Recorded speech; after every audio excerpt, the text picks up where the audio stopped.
At mula naman sa Hidalgo, kakaliwayan sa Barbosa Street, kanan sa Globo de Oro Street sa ilalim ng Quezon Bridge, kanan sa Palangka Street, at kanan muli sa Villalobos Street, at tuloy-tuloy hanggang Plaza Miranda at matatapos sa Quiapo Church. Abangan ko na lang kung saan. Oo nga. Tayo ka lang kahit saan sa mga binanggit. Tayo na lang ako sa Quezon Bridge. Kasi maabutan nyo naman yan. Mabagal yan. Inaabot ka ng hating gabi yan. I'm sure yung mga residente doon, mabanggit lang yung kanilang street. Ay, masaya na yan. Bida sila kayo. Feeling blessed talaga sila. Kikita sila doon. Hindi ko nababali yung... Siyempre, pag mataas ang bahay mo, dito lang, o tanaw mo. Blessing.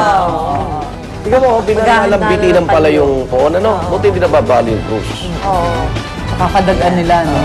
Nakakatawa, pag nabigay ka ng tuwalya, pupunas sila, tapos pagtatapos na sa iba, hindi na babalik sa'yo. Maghihintay ka na lang ng iba. Pagkatapos dito, pista naman sa Tuninyo. Oo. Hindi kaya dapat pagpalitin dahil katatapos lang siya ipanganak ng 25, lumaki agad siya ng 9.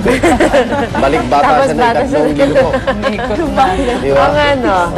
Pati Cebu, di ba? Sinulog Festival. Sinulog, yan. Samantala mga kapuso, ito naman po sa ibang balita, binanatan ni Senate President Juan Ponce Enrile ang impeachment prosecution team matapos ilabas ang ilang kopya ng umano'y deed of sale ng pagbili ni Chief Justice Renato Corona ng mamahaling condo unit sa the fort. Ay kay Enrile, hindi raw naiintindihan ni Prosecutor Representative Neil Tupas Jr. ang kanilang ginagawa at may kakayahan daw ang Senado na sampahan ang sinuman ng contempt charges. Handa raw siyang bumoto para ipakontempt sila. Git naman ng Tupas, mula raw sila nilabag dito dahil nasa articles of impeachment naman ang usapin tungkol sa properties ng punong mahistrado. May karapatan din daw ang publiko sa informasyon. Sa kabila nito, ayaw raw nilang makipagtalo sa Senado at handa raw susunod at hintayin na lamang ang impeachment trial sa January 16. Pinag-aaralan naman ng prosecution team kung pwedeng kuning mga testigo ng ilang Supreme Court Justice laban kay Corona. Hirit ni Supreme Court spokesperson Attorney Midas Marquez, maaari raw ito gawin, subalit may ilang hindi dapat sabihin gaya ng mga detalye sa deliberation at anbang sessions dahil confidential daw ang mga ito. Alam mo, kinakabahan siguro. Oo nga, may papayag ba? Kaya nga, institusyon na to eh. Sila yan eh. Ang duda ko, kinakabahan din ng mga congressman prosecutor na hindi matuloy ang trial. So nilalabas na. Kasi Dahil sa nangyari. apat ang petisyon sa Supreme Court na kumikosyon sa teknikalidad, di ba? Minadali. Yung ordinaryong criminal court, ang dami nating napapalayang drug lord dahil minadali ng polis ang pagkaso. Real technicality. Technical. Hinuli, walang abogado, nagbigay ng testimonya, walang abogado. Umabi sa media, hindi tinatanggap ng korte yun. So ganito rin ang nangyayari. Ilang linggo mula ngayon, magdidesisyon ng Supreme Court kahit paano dun sa apat na petisyon na ito. At kung magdidesisyon pabor sa mga petitioner, sila Bono Adas at iba pa na kung may question dito sa teknikalidad ng pagsasampa ng impeachment, article of impeachment sa Senado, hindi matutuloy ang... So walang forum ngayon ng mga congressman para ilahad ito. Yung mga sinasabi. Kaya sinimulan nila ngayon. Hindi sa media. Sinimulan nila ngayon. Ang mangyayari niyan, pag hindi natuloy yung trial, balik sa Kamara, 1 year ang hintayin nila eh. Bago magsampa ng panibagong impeachment. So, ipe-press ko na naman. Press ko na lang ang press ko niyan. Press ko ngayon, press ko bukas. Apat na linggo tayo may dokumento ng kondo dahil apat yata yung kondo. Hindi, pero pagkatapos ito, dahil maraming umalma nga doon sa ginawa nila, magpapapress con pa kaya mo sila ulit. Mukhang hindi. Sabi na, hindi sila makikipag-away. Mukhang hindi na. Hindi na sila papatol. Mukhang naka-score na sila, 1-0 na. Sabi ba ni Senador Enrile, gusto nila i-withdraw na nila yung impeachment. Ayun na nga eh. Oo, kasi nga po parang nagsalita ng salita. Ang problema yung mali siya rito, sabi ni Congressman Miro Kimbo, alam na nilang sinagot na ito ni Chief Justice Corona, yung article of impeachment sa impeachment court, na dinidinay nga na hindi ito kasama sa salin. Nag-press con pa rin sila at nilabas sila, tinahamon na si CJ Corona na sagutin. Parang may mali yan. Kasi ang mahirap niyan, ang sasabihin nila, baka mauuwi sa kasong tax evasion o hindi yung mga tagong yaman. Ganun na lang. Oo, ganun na lang ang mangyayari. Hindi na mismo kung ano yung nasa articles of impeachment. Wala pa yung trial, para sasabihin na yan, para may grandstanding na. Yung Bellagio, unahan eh, di ba? Yung Bellagio, mabibili ko lang lupa dyan sa pera ko, yung lupa no halaman ng sa harap. Ang mahal niya, 40 milyones. Kaya lang yun lang, bakit? 14 million lang daw nabili. Pag pinag-usapan natin yun, merito na yun ang kaso. Pero sa pre-selling, di mo makakamura ka. Kita mo pa yun, hindi ka may Nakatayo na 2,000. Yan nga eh. So, existing na. Nakatayo na siya, imposibleng ganun kamura yung by that time. penthouse sa 3 parking lot, 14 million. Pero Sa kunyari, parking lot pa lang. Parking lot pa lang, milyon ka na. baka inabunuan ng ahente, Chief Justice kausap mo. Okay, pasadaran natin ang mga action balita sa umaga ito. Narito na, Ronda Reports.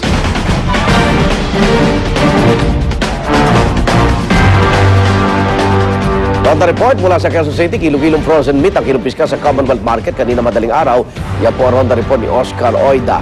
Oscar, iba to sa botcha, di ba?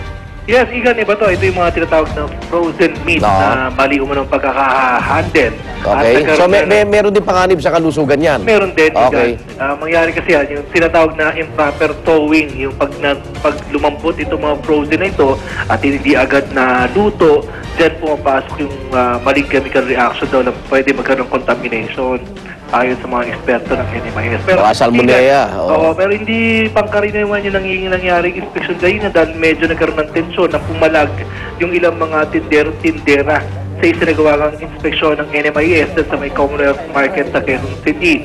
Ayon sa NMIS, gaya nga sabi natin kanina, Igan, mali ito pag hindi nakalagay sa mga freezer, itong mga frozen meat products dahil nga lumalambot naman ito, nagkakatas at nagkakaroon ng contamination.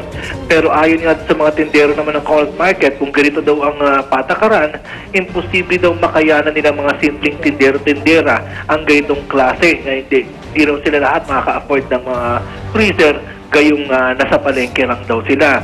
At nagkaroon nga na ng medyo umupala ng konti yung tensyon, Igan, nang dumating na yung mga pulis sa QCPD. At dito na nga simulang na ilabas yung mga frozen meat products na abot sa 180 kilos na nakumpiska ng mga taga-NMIS. Kung patuloy daw na magmamatigas sa mga naturang tindero-tindera, pagpipilitan daw NMIS na magsampa ng kaulukulang kaso laban sa kanila. Ang kabuang report mamaya, Igan, sa unang balita. Anong luto dyan? Caldereta. Diyan sa frozen meat? Caldereta. Parang crispy pata yan. Ayan yan, masarap yan. Pero delikado pala yan, ha? Yung maling pagkakahandle yan. Yung frozen meat. Kasi Technically, ang meat pala, pag finis mo, tas ano mo, di ba? Pag finomo siya, Hindi mo siya, hindi mo na dapat Hindi binabalik na sa dapat i-freeze. Totoo yan. Dapat lutuin mo na. Pero actually, ang meat din, hindi rin siya dapat naka-expose sa mainit din. Kasi nabubuhay So din yung sa palengke, dapat hindi yan. Actually, sa mga palengke, alam ko, may freezer dyan eh. Yung parang freezer ng bayan. Yung gano'n. Oo. Pero pag uwi mo dapat, i-freezer mo ulit, ulutuin mo na agad. Hindi siya pwedeng natunaw, i-freeze mo. Dari, hatiin ko. Kalahati mo Yan, ng kilo. maganda yung ganyan. Ay, hatiin mo. Ito yung ibinukod mo kalahati. Ipasok mo Balik mo sa agad. freezer. Pwede yun. Agad. Pero hindi pwedeng freeze to freeze. Okay, salamat Oscar Oida. Mamaya yung detalye niyan. Samantala, mula naman sa Binondo, maidi lang ating susunod na Ronda Report. Sugatan ng isang lalaking nabangga dahil sa rumaragasang sasakyan kagabi. Ang nahuling driver na pag-alamang nakainom ng mangyaring insidente. Yan po ang Ronda Report ni Marisol Abduraman. Marisol? Igan, hindi na nga halos gumagalaw ang biktima at subuan ng data ng Texar Binondo Baco Rescue Team sa Barangay 289, Zone 27 ng Quintin Paredes, Binondo, Maynila, pasado las 11 kagabi. Makapigil din ang eksena sa aktwal na pag-rescue. Matapos kabitan ng mga aparato, maingat at dahan-dahan sa ipinahiga sa spine board. Hindi naging madali ang pagbuhat sa biktima dahil nakapilipit ang katawan nito. Matapos may higa sa stretcher, isinakay na sa ambulansya at itinakbo sa ospital. Ayon nga sa 17-year-old na si Jomar, tumatawid sa kalsada ang matandang lalaki nang bigla na lamang bundulin ng magbilis sa sasakyan. Tumilapon pangaraw ito sa lakas ng pagkakabangga. Kitang-kita rin ito ng jeepney driver na si Armando Dizon, kaya hindi raw ito huminto at kaya hinabol raw niya ito gamit nga yung kanyang jeep na minamaneho. Pero lalo lang pa raw pumarorot ang nasabing sasakyan. Buti na lamang daw at na-corner ito ng iba pang mga tricycle driver sa ongpin kaya huminto. Matapos nga isa ilalim sa medical check-up na pag-alamang nakainom ang driver. Ayon naman sa suspect na si Texon po, hindi niya napansin na may tumatawid kaya hindi niya alam na meron na pala siyang nabundol o nasagasaan. Hindi rin naman daw niya intensyon tumakas dahil di naman nga daw niya alam na meron na pala siyang nasagasaan. Galing daw siya sa isang okasyon at aminado naman sa isa na nakainom nga raw siya. Gayunpaman, handa raw siyang panagutan ang nangyari at sagutin ang lahat ng gastusin ng biktima. Igan? Maraming salamat, Marisol Abduraman. Samantala, inirekomenda naman ng Department of Justice na sampahan ng plunder ang ilang dating opisyal ng Armed Forces of the Philippines sa Ombudsman. Kabilang dyan si dating